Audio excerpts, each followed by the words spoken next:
Well, as you've been hearing on the Fox News radio hits, top and bottom of the hour, the number of fatalities from the catastrophic fires in Maui has reached 55 as this natural disaster continues to spiral out of control. It looks like the toll is going to surpass 60, and that would make it the deadliest disaster since Hawaii became a state back in 1959.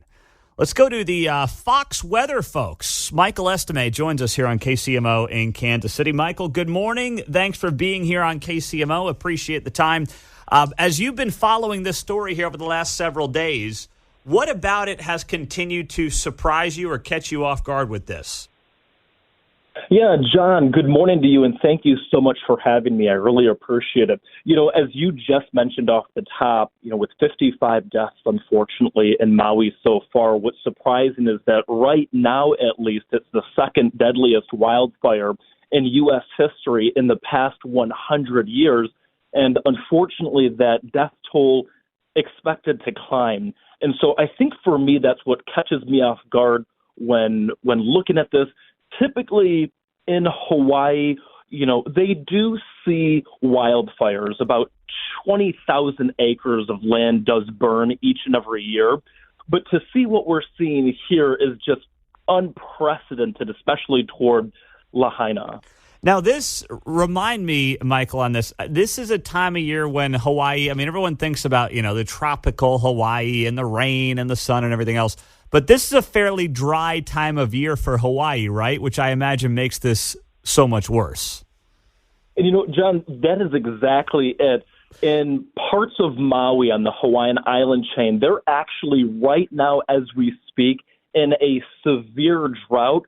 Now, the drought that they're seeing as we speak right now is only about 2 inches in deficit. It might not seem like a ton, but when you consider the fact that over 1,000 acres have been charred, have been burned, it is about, when you look at the city of Lahaina, it's about 1,000 or so acres have burned, about a fifth of the city, unfortunately.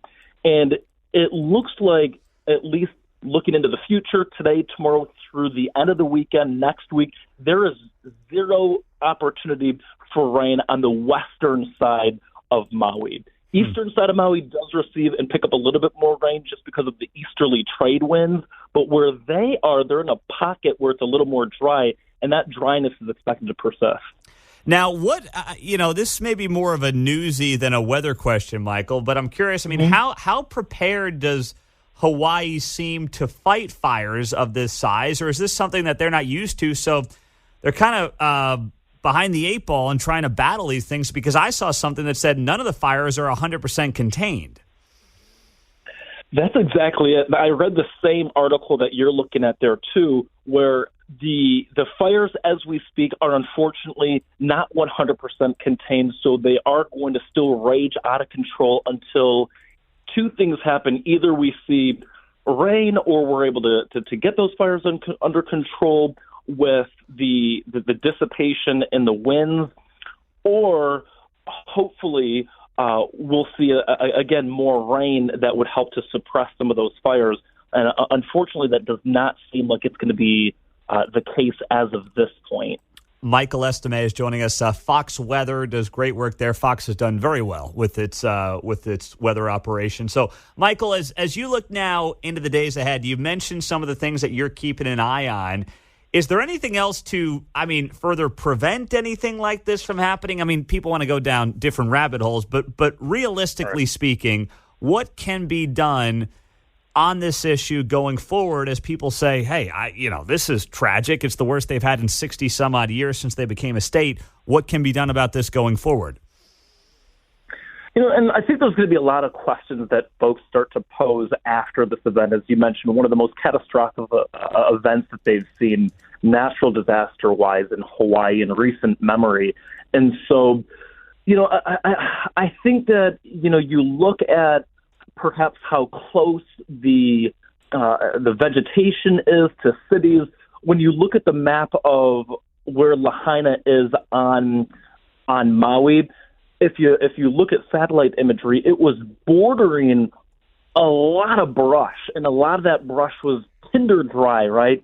And so when that caught on fire Tuesday evening, and then you had those strong winds upwards of 67 miles per hour toward Nahula, that wind pushed all of that fire right over all that vegetation and then eventually into the city of Lahaina. And so, you look at different fire mitigation efforts that are going to be underway after this, and I don't want to jump to conclusions on what they're going to do, but clearly we'll have to watch this now and then in the future and look for ways to prevent such catastrophic damage when it comes to wildfires. You think about California and some of the mitigation efforts that they use when fighting wildfires. It can be tremendously difficult, and this is something that I think that the folks in Hawaii are going to have to battle as well. Is it the case that they don't do as much of that in Hawaii, like things to try to prevent these wildfires, like what they typically have done in California? Like, as I understand it, you tell me if I'm wrong here, getting rid of some of the vegetation, the low-lying things that can kind of spark these wildfires, they don't do as much of that in Hawaii. Is that fair? I would say that's fair, especially when you compare that to California. California, as you know, is the state in the United States that sees the highest number of wildfires, and so they are on top of it when it comes to preventing and taking different preventative measures to prevent the spread of wildfires. Clearly, I think in Hawaii, they may need to start implementing some of those as well. As you mentioned, they do what are called controlled burns, where typically if there's a huge area of brush, sometimes to prevent a wildfire, you actually will control that space and you'll burn some of the vegetation around so that if a wildfire does start, that once a wildfire starts up and then it pushes into an area that's already been burned, it basically is like an end zone where that wildfire won't spread over already charred and burned areas because there's nothing to burn. There's no vegetation to burn. Will they need to start considering that in places like Hawaii, on the island of Maui? I think, given what's happened over the past couple of days, it may be a consideration moving forward. But as you just mentioned, you think about Hawaii, you think about how green, how lush, how beautiful it is. And it's a huge tourist attraction, right? That's what brings people to the island. So I think that there's going to be a lot of questions moving forward on how to prevent the spread of a rapid wildfire like we saw Tuesday and then through really the end of this week.